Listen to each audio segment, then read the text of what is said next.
Good morning. I've just woken up. It's the last game of the night. I don't know what day it is. I don't know what time it is, but game 3, after a game of comebacks and throws and comebacks again. Evil Geniuses, man oh man, they had that one in the bag, but LGD, they took it out. They took it for their own. So we're down to this, the last game of the night, and the last game for one of these teams in the MLG World Finals 2015, because whoever loses this is down to a best of one. It is down to a best of one. Whoever loses this is out of the finals. And Scant, that's a hero we haven't seen all night. It's a Doom.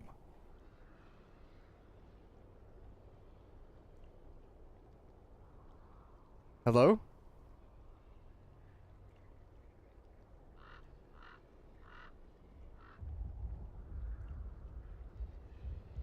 Something has gone seriously wrong here.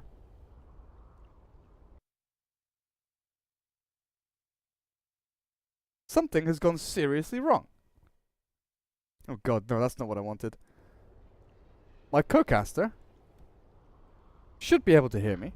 The stream should be able to hear me. Please let me know if you can hear me, guys. Scant? Hello? Oh my god! Stuff's gone wrong. Scant is dead. Okay, so people can hear me, but I can't hear him. And they can't hear you either. Are you speaking? I don't hear you. Wait, can people hear you? 10 seconds remaining. Okay, I think...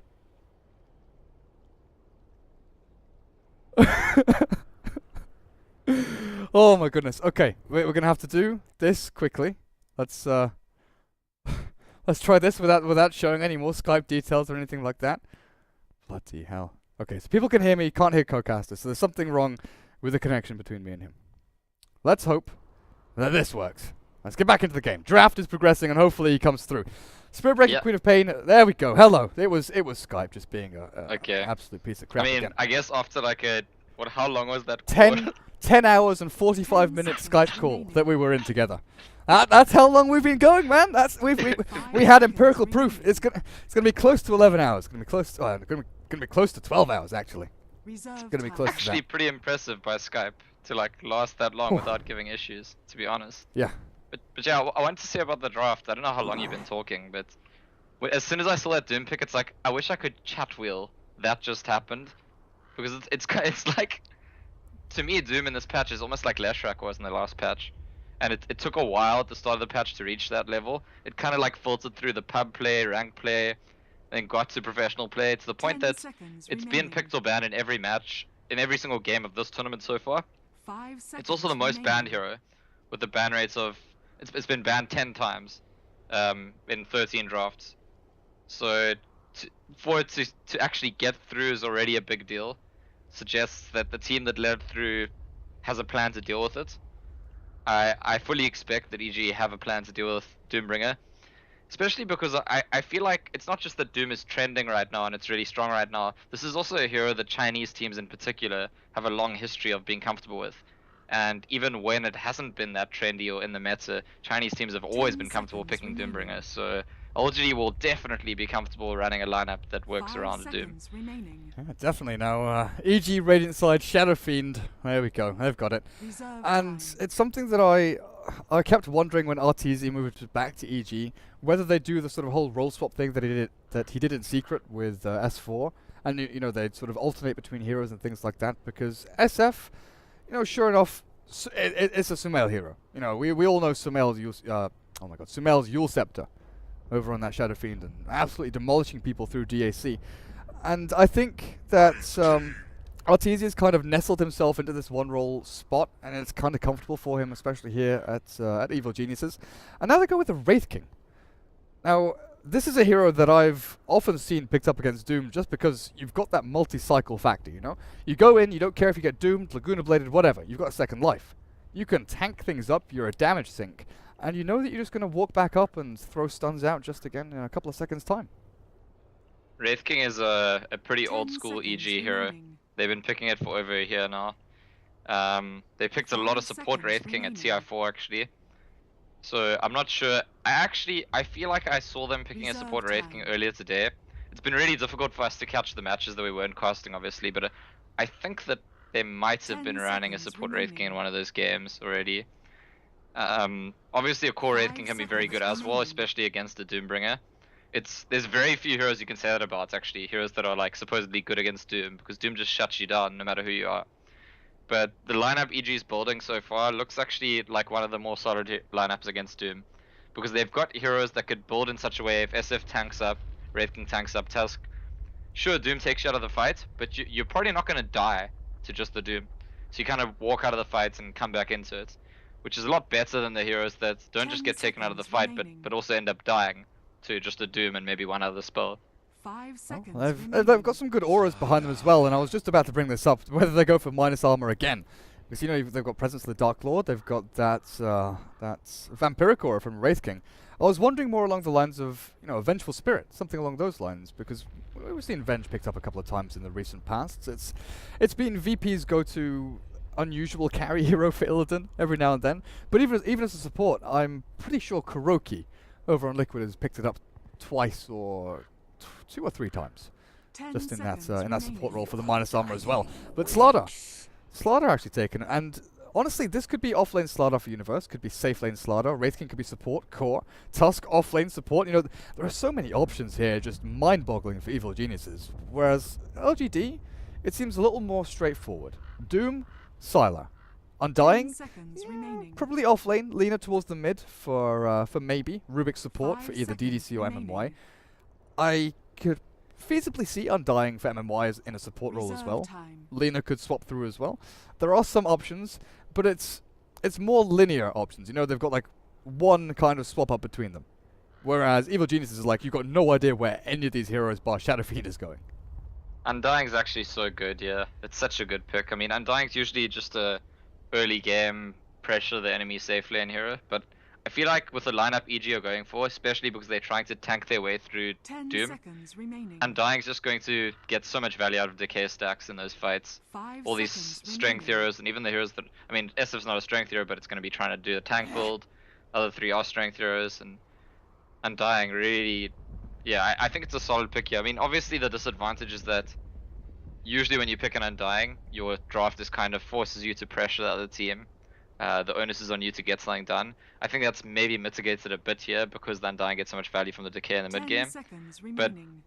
to some extent, especially if we do see Sylar playing the 5 Doom, seconds remaining. we still, I still do feel like the draft setting itself up in a way that EG have a stronger late game, and LGD will have the pressure on them to get things done. This is where I was going to go with it and ask you. With the Tusk, Wraith King, Slardar, you know, 3 melee heroes so far, it feels aggressive already. It feels like they just want to roll in. And now that Undying is picked with the Tombstone, with the Decay, it does halt that aggressive play, or maybe, you know, stalls it up a little bit. And Evil Geniuses might have to think twice about going in. But they're definitely lacking in sustain. 10 seconds Definitely remaining. lacking in some kind of heal power out here from Evil Geniuses. Witch Doctor. Witch Doctor, that'll buff you up a little bit. It's got the cask, which is great at catching people out. Maledict is pretty good against Doom, you know, counteracting the Scorched Earth. But, you know, you were talking about counters to Doom, and very few heroes are good against Doom. When we first started seeing this hero, Doom, in Dota 2, 2.5 years ago, was it? It was a long, long while back when he was, you know, a popular pick in Dota 2. Witch Doctor was the go-to hero, just because of Voodoo Restoration. Someone gets doomed, you stand Witch Doctor next to them, Voodoo Restoration, they're all hunky-dory, they're fine, they're not taking any damage. Or, if Witch Doctor gets Voodoo Restoration off and then gets doomed, 5 it seconds basically does nothing. remaining. So I think Witch Doctor's a really solid pick. Yeah, and it's interesting that LGD Reserve actually chose to time. ban the Dazzle, because I feel like, sure, Dazzle's got Grave, that's a totally different question, but in terms of healing to counter Doom, in terms of protecting people against Doom, Witch Doctor actually has a bigger effect, I think, than Dazzle in keeping a Doom person alive. And Sylar's Razor, so it's ROTK Doom, which... Look at the other heroes being picked. Evil Geniuses heroes being picked. So Sumail's picked Slardar, RTZ is Shadow Fiend, so... are you asking for bragging rights? Is that what's going on here? No, I said it wouldn't happen. Because I pretty much threw that out the window and said it's not going to happen, so I can't claim bragging rights But- for this at all. But, okay, but- where are they laning? But you brought it up to start with. It's a support Wraith King for Fear, so it's just gonna be offlane Tusk, and they'll do a defensive tri-lane, I think. And Okay. 10 Shadow Fiend seconds mid. remaining. So they've. I mean, you brought up the suggestion, then you dismissed 5 it. But I seconds think your remaining. original suggestion is correct. That there's that space for Arteezy and Sumail to switch around where necessary, and it looks like this is a case where they're gonna do it. Cool. I would actually guess it's more likely because of Sumail being more comfortable in Prepare Slaughter for than battle. Arteezy, than them making a call about who plays Shadow Fiend. Well, good luck, have fun. None of the cheeky stuff that Lil was pulling off earlier today, just literally saying, have fun. You know, have fun, LGD. I think that really got under their skin, honestly. Yeah, Oh, but you know what's what? That's, That's good luck, colon, have jolly fun, exclamation mark squiggle. Yeah, that's just a classic Arteezy Arteezyism. interpretation. Yeah, Arteezyism, that's Yep. the word. Definitely. Definitely. Following on But from yeah. the roots of IX mic language. These are lineups. Another thing that will get under some people's skin. I mean, we spoke about before. People don't like the use of the so-called abuse of the word, but LGD have a death ball lineup. That's what I'm gonna call 30 it. seconds I to think that's what battle. it is. They intend to do well in lanes. They intend to group up, and then they intend to take objectives. And EG have a lineup which is not nearly as centered around pushing. Can assemble and fight, definitely. Very, very fighty. And also can take it late if it needs to. So I think the dynamic of the game is going to be the same as all 3 games of the series, the first 2 games as well, where LGD are the ones being the The aggressors, battle trying to put pressure, begins. and EG are reacting to that. But I think it'll be probably a lot more like the second game than the first game, because the first game was that Arteezy anti-mage, and obviously that defined the dynamic. This will be like the second game where sure LGD are kind of the aggressors, but EG's response will probably be to fight them a lot from quite early on into the game. They've swapped things up massively. Now, Evil Genius's Fear is up at top, support Wraith King, fair enough, Wraithfire Blast level 1. Sumail is up here with him, the Slaughter. They're going to be going up against ROTK Doom, as well as DDC on their Rubik towards middle lane though. In comes PPD, static link from Sylar.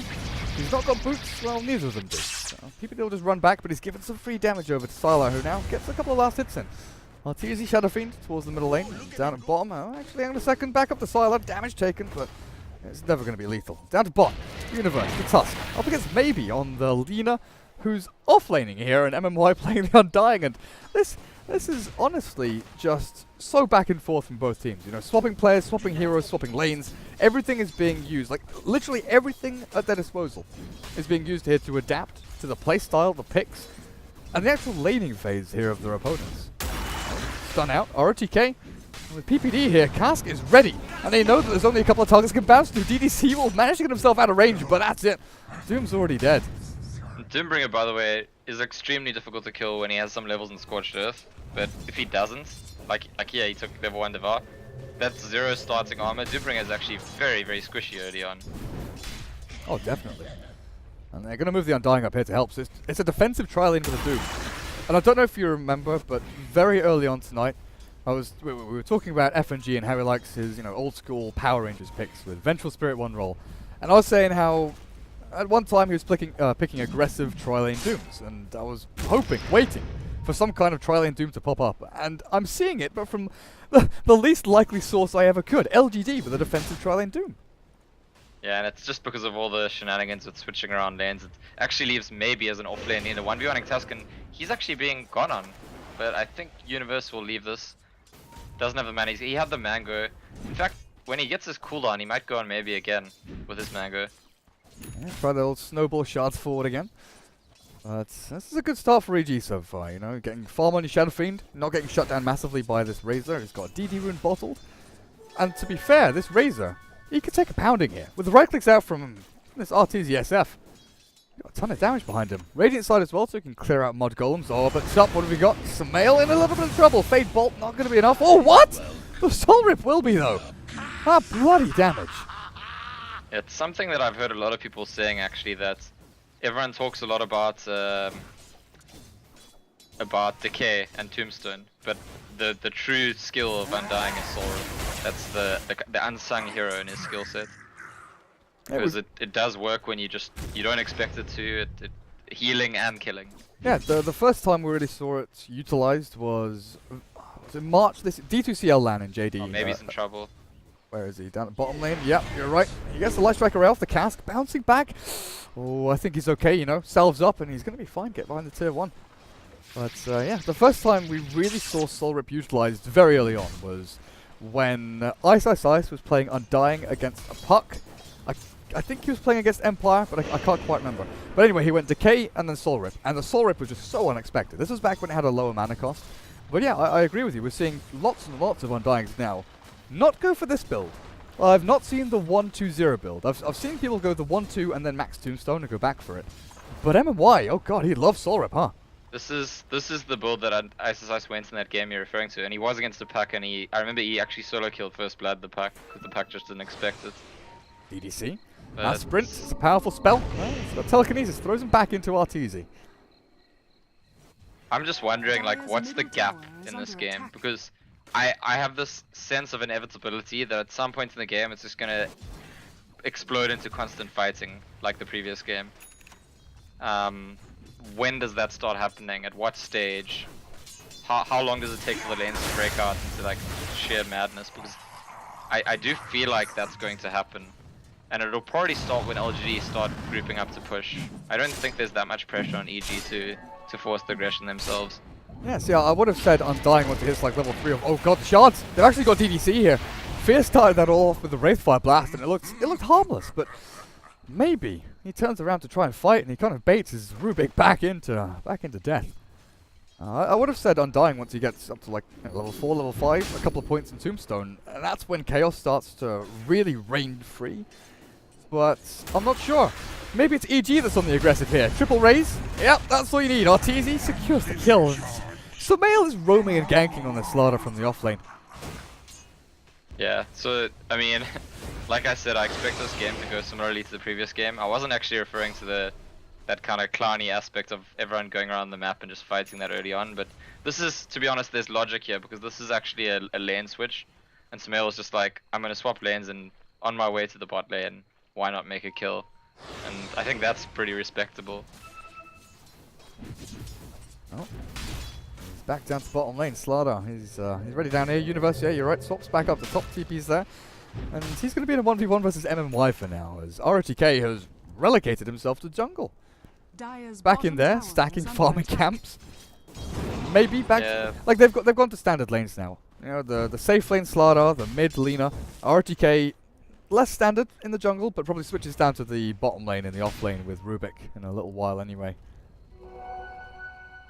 I worry for LGD. It's not just that the pressure's on them to make the first move early on in the game, it's that EG's a team that's proven historically that they absolutely are comfortable, you know, in an elimination situation like this, you know, losers out.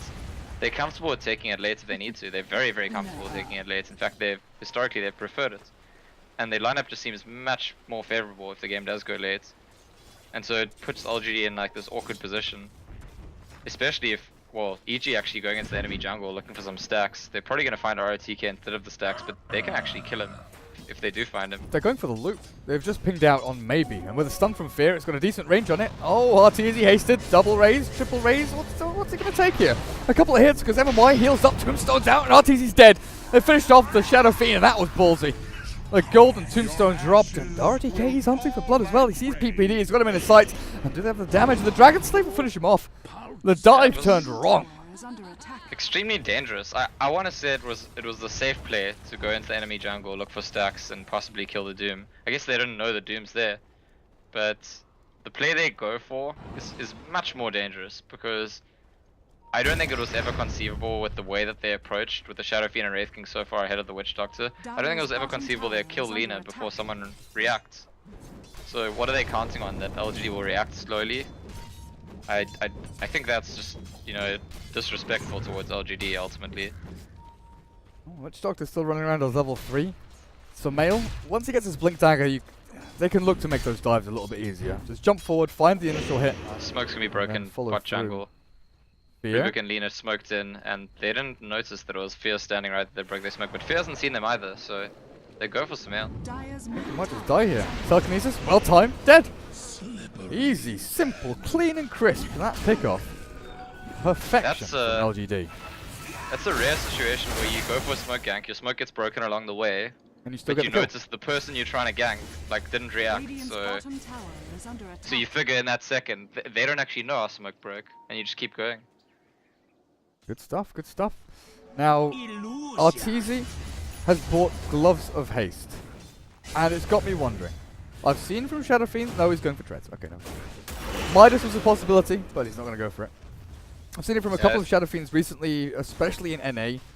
That's going for the Midas into, you know, S and Y Helm of the Dominator to try and build things up over a longer period. Like you said, they've got very good late game with the minus armor and the survivability that they've got across the board.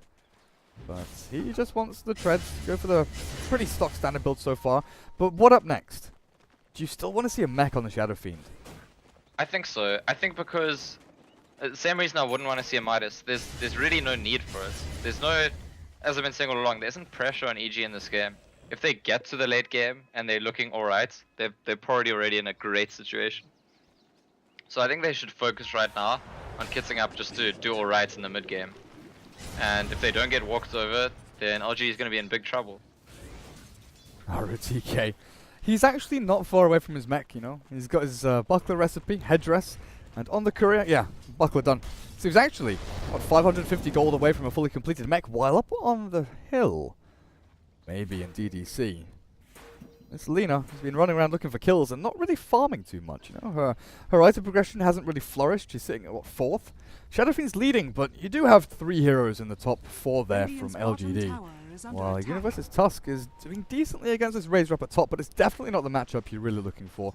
Razor is farming away like a madman, and Universe with Fear, they're here, but they're not really posing a massive threat. Sylar realizes there's a couple more heroes missing. The Shadow Fiend and the Slaughter are making a little mosey up to top lane, so Sylar doesn't want a piece of this. I think Fear might have given away the gank actually, because he stood in range of the creeps, and if Sylar checked, he would have seen the vampiric aura.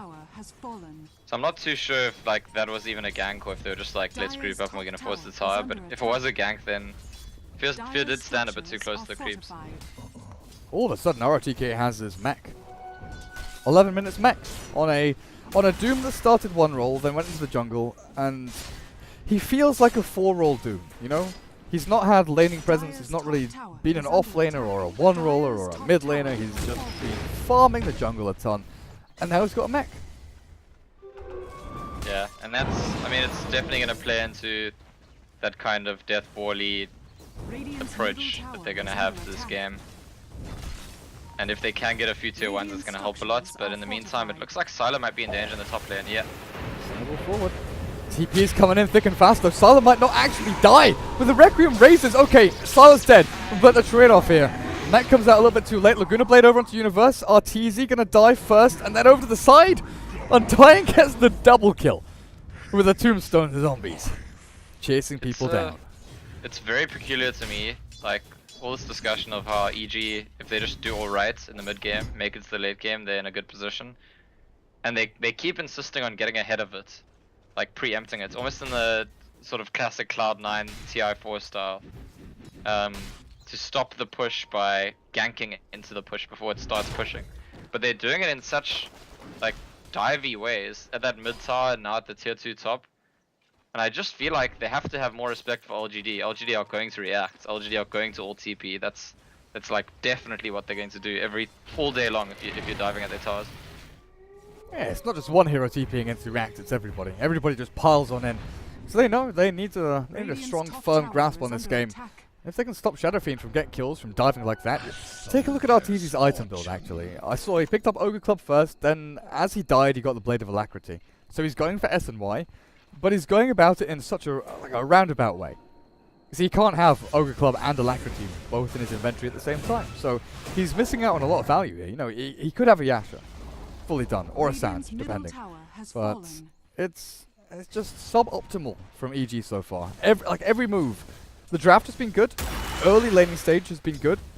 But every move forward they make, it's countered by LGD taking 2 steps back, and all of a sudden Fear is caught out. He's level 7, but he takes his ulti now. Slow him down on the retreat, but I'm not sure if they want to turn and fight this. LSA out, and Laguna Blade is ready, and they do actually have the damage to finish him off, with DDC's Fade Bolt. I'll secure it.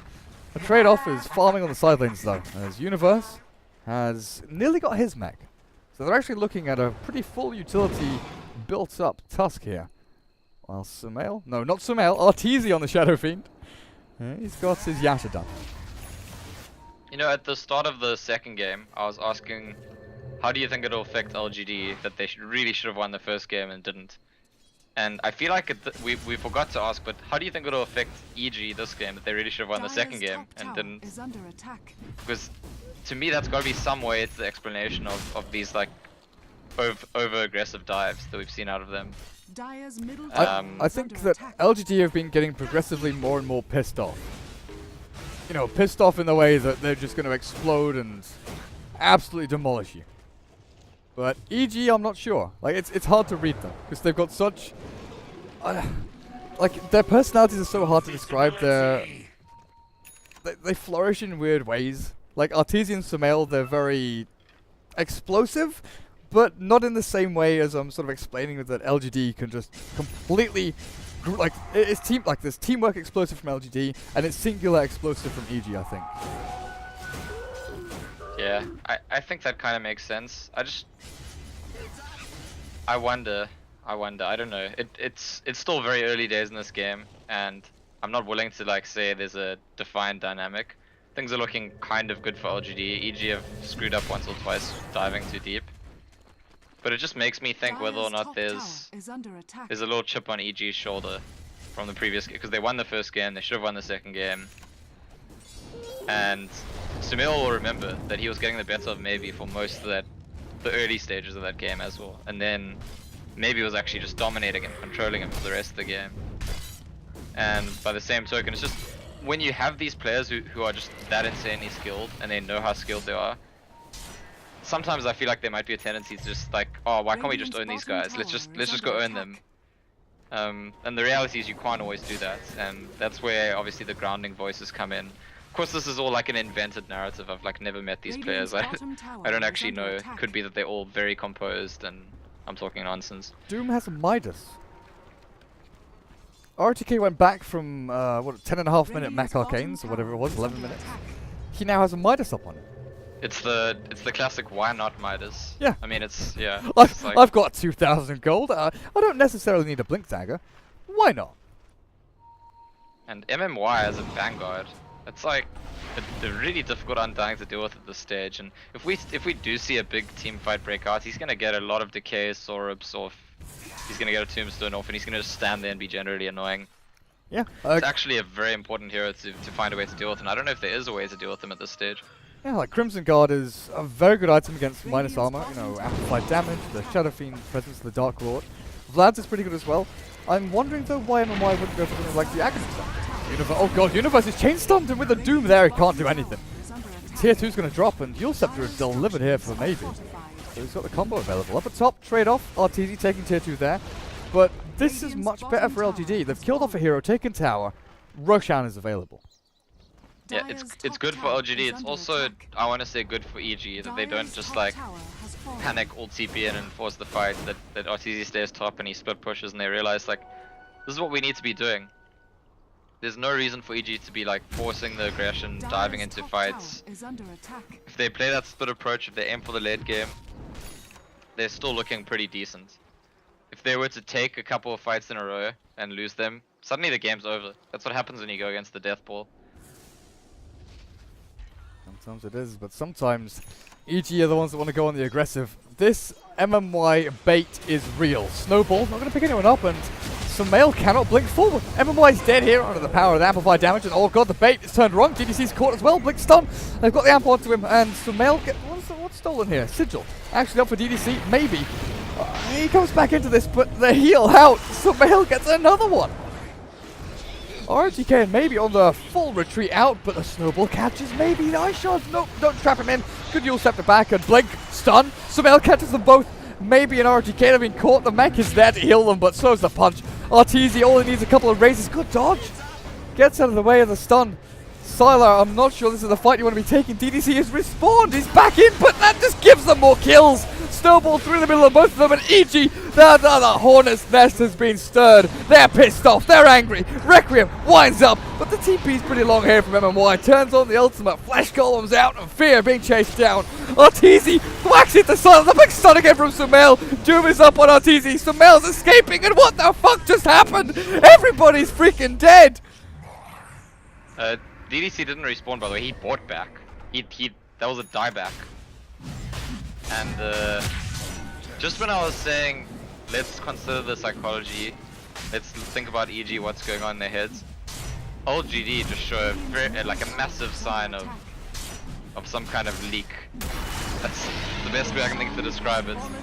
And you were saying they've been progressively more and more pissed off in this series, and that's what that feels like, because it started off looking like they're baiting, but then they, you know, way more heroes than they could deal with came through. Razor wasn't there, Doom wasn't nearby, Undying dies really quickly, and it becomes this kind of protracted, weird sort of chase, and LGD are just like fed up with it. They're like, what the hell, we're strong. They shouldn't be able to do this to us. And just kind of fed up and stubborn about it, end up, I don't know, 6 deaths? Is that, yeah, 6 deaths for 0. How many multi-person blink stuns did Sumail get there? 4? 5? 3 or 4, 3 or 4, He was yeah. crazy! And like, he's also gone back for Midas now, by the way. That's just the why not Midas coming up a lot in this series. I think that Fear might get a why not Midas soon as well. Maybe Universe. Not a blink, no? I think I mean, blink he can. Fear. It's totally up to him, because the pressure's not on his team. Like, we're definitely back in that position again where there's really not a lot of pressure on EG.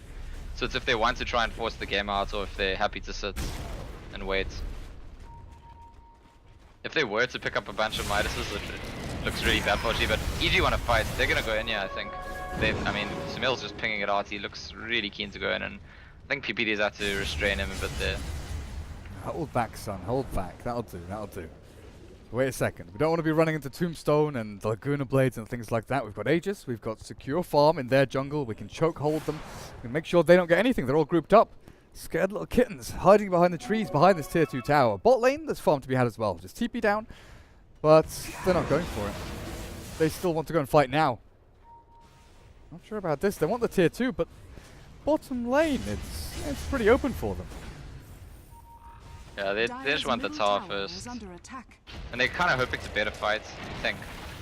Oh, well, bait they will get. Sumail jumps in. RGK, oh, he's healed, but he's not enough. Laguna Blade out. Deathward is here as well. As PPD lets it go. EG Fear sent in the air, but drops straight back down. Arteezy has lost his first life, and so has Fear. But Sumail, again, just keeps blinking and stunning and Silent doesn't have a single point of damage to throw back in their face. Tombstone will get cleared up, and you know what? Sumail's gone back in. Sumail found, what, 3 in a row? Again, not multi-person crushes this time. Just found target after target after target, kill. And with a blink onto Fear. I wonder, do you think that Sumail watched the previous series we cast with the CDEC and saw Aggressive playing Starter, and we were like, hey, this is a hero that Aggressive should play a lot, it really suits him. Just get everywhere, can be all over the place with the sprints and the blink. And Sumail's like, hey, that sounds like fun. I could do that. He's got the same immortal. He's got the bludgeon. He's been bludgeoning people. Yeah, he has a different looking face, I think. It's all about the weapon. It's all about bludgeoning people. But yeah, he's also a fish going around bludgeoning people. And what is this wagon doing? This is not a dominate. Is this a dominate? Oh, it is. Arteezy dominating this wagon. And it's helping Fear farm, I guess. Okay. That's interesting. Oh. The catapult's gone now. Oh no. He's taking a little troll. Arteezy. Yeah. Is that butterfly finished now? Yep. Talisman of Evasion coming in. And no PPD. signs of greed from EG actually, because it is the blink on the Wraith King, it's the 4-staff on the Slaughter. I expect Task will pick something up for utility soon. Yeah, it's a blink as well. And this is like, let's close out the game now. They're gonna push through this tier 1 and this tier 2. I think EG are hoping LGD comes to defend. They, even more than towers, they just want to fight. Fear doesn't have his ulti up, and he's nowhere near, so that might be one reason for EG to hold off. But it's not clear to me. I think if Sumail gets there, it's not clear to me they even need Fear's ulti to win a fight. It's 23 minutes in. Arteezy has 8,000 more net worth than the nearest hero, than the nearest enemy. This is insane. Yeah, it's, that's ridiculous. He's also got pretty much twice as many last hits. I mean, so they've taken all but one out of tower, but my goodness. Well, one thing that also points out though, by the way, is so there's like a higher than 10k, I don't know, 11k lead or something for EG. If somehow LGD kill Arteezy, the fight is dead even. You know, if he's taken out of that fight, all of a sudden, maybe not even dead even, I think LGD are ahead. So if they find a way to burst down the Shadow Fiend at the start of the fight, EG probably needs to be running away at that stage. But how? Because dooming him doesn't really do anything, you know? Lena's got to finish Ags, that's all. I think Doom has to finish Ags as well. You've got to throw so much here at Arteezy that, you know, you're still handling Sumail's blinking, forcing. Sneaky little fish man, the Slaughter. I mean, sure enough, his damage output is not anywhere near that of the Shadow Fiends. But it's the utility he gives the Shadow Fiend. The amp damage, the stuns, the crushes. And the mobility, like, honestly, the mobility with this max sprint build, it's ridiculous. Fear just bought an armlet. I mean, that's honestly, I sometimes feel like the sign of a team being far ahead is, even though Arteezy is so ridiculously far ahead of everyone else, it's even more the supports. Like, PPD has items. Like, when does this happen? It's like halfway to an Ags. No, he's holding them for someone, right? They don't belong to him. I mean, Fear looks like he started this game as a core, looking pretty decent. I mean, not a great. It's not the best for a core 8 king to have these items this time, but it's certainly okay. And PPD has items, and Arteezy is like the richest person in the universe. Well, MMY has. He's pretty close over onto that Crimson Guard. Sylar is going into the Aghanim Scepter, 500 gold away from that one. Ranged Rax is taking a beating though, as maybe 400 to his Ags. They just need a little more time, and I don't think EG are going to give it to them. You know that they need like 1.5 creep waves each, and they've got these items which could be game changing, could be fight winning. But EG won't let them have it. Maybe now with RTK Doom forward telekinesis. Oh, there we go. Arteezy's dead. He's got the buyback. But this is where EG have to bail. Time to run. Time to get the hell out of here. The cask bounces back and forth, and it'll slow the advance. But I think LGD want more. They know they can find him. Do they know where PPD went? If they knew where PPD went, they could have chased him down and killed him, definitely. He didn't even have a TP. But they didn't run that direction. They're gonna check Rush, maybe? Doesn't look like it.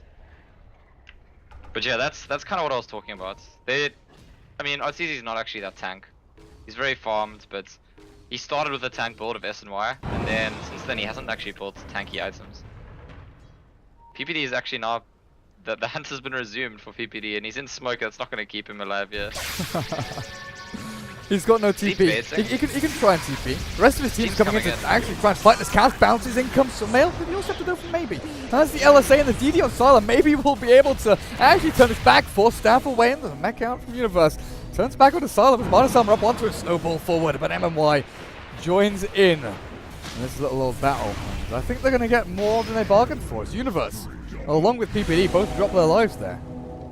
And this will be the tier 1 as well, which in EG's defense, the fact that that tier 1's even alive at this stage is a really positive sign, considering the draft.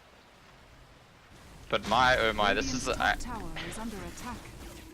bizarre series, really, and like, I can't help but feel like there's a whole lot of emotional investment here, especially in this game 3 where it's an elimination game, and the back and forth has been really interesting. I still think EG are in a pretty solid position, but LGD have sent a message. They can burst down Arteezy, and I think EG will know all too well that whenever Arteezy gets burst down, they're in a really bad state. So they're gonna have to make better plans to avoid that happening. As Arteezy starts heading towards the BKB, it's not gonna actually help that much against the Doom and the Laguna Blade. But I suppose it's to deal with like Rubik lifting him, setting up the initiation in the first place, He stuff is- like that. He is walking into one hell of a trap. Oh god, here they come! Straight on in! You're dead! Great setup by LGD. And the gold graph is swinging back down, and the XP graph is swinging back down. I mean, it's so much of that lead is in RTZ. It really is. And these 2 deaths are huge. Rosh is coming up soon. This might be a tier 2. They might just leave it. They might head towards the Rosh pit straight away. I was actually thinking they could be greedy and get the tier 2 and the Rosh.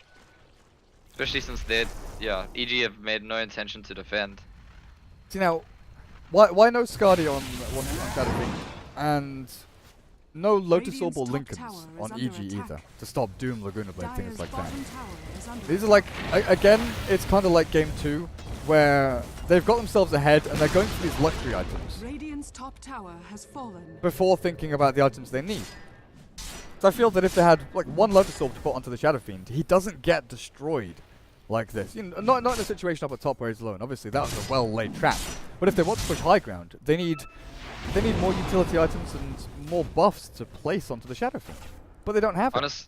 Honestly, the trajectory of this game has so far felt exactly like the first 2 games. The one team starts dominating, and then the other team turns things around and just gradually starts dominating until they win. The only difference here is that I think based on the matchups, the longer the game goes, I really do favor EG.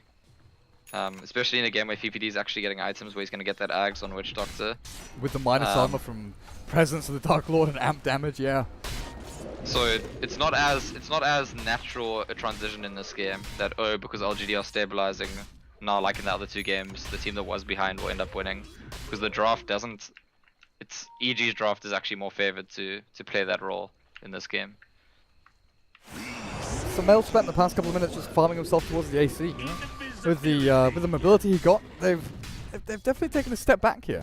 Definitely calmed things down a touch, and there's definitely been a switch in the net worth board. You know, we had a bunch of EG heroes up near the top, and LGD they're bringing it back. Razor, who is a hero that often struggles to find farm. Sylar has done very well. He's 1, 4, and 7, but still, he's farming himself towards big old items. He's got himself Aghanim Scepter, Plate Mail, and they need this tankiness. They need this bonus armor. But I'm wondering now. I guess maybe with the Plate Mail could go into the Shiva's Guard, and Sylar just goes for the Assault Cuirass. And then they've got Crimson on MMY as well. When Arteezy had 16k net worth, the next highest was 8. Yeah. And now he's farmed a BKB since then, and Lena's now at 14. Yeah. So in that time period, Lena's gained like twice the amount of gold as him. I think most other heroes in the map have. And a big part of that is just his own deaths. But now he's got the BKB, his team's gonna smoke up and they're gonna look for another fight. I gotta say, BKB is not necessarily the be-all and end-all of keeping Arteezy alive in a fight. Aegis is though, Aegis is. And if, yeah, this is actually a smoke into the rush pit. They're gonna kill it way too quickly for anyone to get you. And poor LGD, all of their hard work might come undone because of this Aegis. Oh, they smoke now as Roshan dies. Now RTK, he's got Ag's Blink. This is something to be watching out for. But who do you aim for? It's so hard to kill SF twice. It's like quite easy to kill him once, but to kill him twice, it's, I don't know, they commit too much on the first kill. He respawns and his team's like destroying you. And he BKBs on the second life as well. Oh, Sylar. He jumped on it. And oh god, in they go. Dogpile onto Sylar. There we have it. Crimson Guard's popped and Deathward's down. This Razor looks like he's pretty screwed. He has buyback. He's going to be forced to bomb it here. They want to get back into fight. Fear has his second life as well. MMY. Oh, the damage output is ridiculous. RTZ has a second life with his Aegis and he comes back. But Sylar with his buyback, you've got to be worried. You've got to be careful because Fear still hasn't died. His armor has been good enough and they just battle through and they kill the Razor. The buyback from maybe is all desperation. EG, I think you're right. They got the Roshan. They got the Aegis onto RTZ. And they might just have finished the game with it. Yeah, really strange actually, because I feel like if LGD get one more pick off on RTZ and then get the rush themselves, they can threaten Raxus. The damage, look at that. Minus armor galore.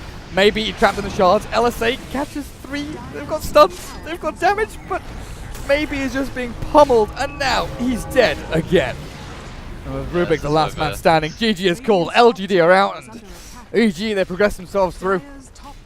I mean, it's LGD were hanging on by a thread, and that thread was that they had a way to burst down Shadow Fiend. And as soon as that Aegis is there, it's just like their last thread's completely gone. Yep. Snip, snip. There it goes. Very interesting series, this one. EG will survive another day, and maybe we'll start a run, which is the classic EG kind of lose your first match and then make your way back up. LGD, I think it's going to take them some time, but honestly, like I said, the first series we cast LGD, this is a team that by the time we get to the major, they're going to be really strong. I mean, you could tell that they're still figuring out what they want to do. It's a new roster, it's a new patch, but they'll get there. Well, that's it for us tonight. We've had a long journey. Hopefully you guys had a good time as well. The game's been pretty good as well. But that's it for the Bravo stream. Everything tomorrow, and Sunday is over on the Alpha stream. So that's it from us. That's it from myself and Scant. So good night, guys. Have a good evening, morning, afternoon, something, day. It's Saturday now. It's definitely Saturday in the majority of places on the earth. So yeah, Scant, any final words? Good night, I'm guessing, is going to come out of your mouth. Yeah, just good night. Thanks to everyone who's watching and listening. It's been a lot of fun, even though we complain about being tired and whatever. It's the first time I've ever done a marathon cast, which involved like a 11-hour Skype call, and it's some interesting games. Yeah. So yeah, thanks. Well, see you guys next time, and that's it. We are out of here.